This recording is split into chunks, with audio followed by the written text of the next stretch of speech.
लोग इसे अलग अलग रफ्तारों से पार करेंगे और रफ्तार का तयन उनके अमाल करेंगे। कुछ लोग तो पलक झपकते ही गुजर जाएंगे, बिजली की चमक की तरह, कुछ हवा के झोंके की मानद, कुछ दौड़ते हुए और कुछ आहिस्ता आहिस्ता घुटनों के बल चलते हुए रेंगते हुए पार करेंगे। जिसके नेक अमाल जितने वजनी होंगे उसकी रफ्तार उतनी ही तेज होगी।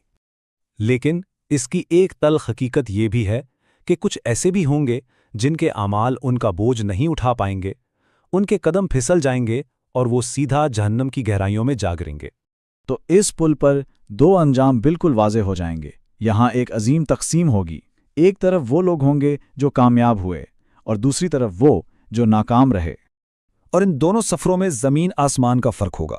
जो नेक लोग थे, जिन्होंने दुनिया में नेकी की, अल्लाह का खौफ दिल में रखा और सीधे रास्ते पर कायम रहे, उनके लिए पुल आसान कर दिया जाएगा। अल्लाह उन्हें अपनी हिफाजत में वहाँ से गुजार देगा।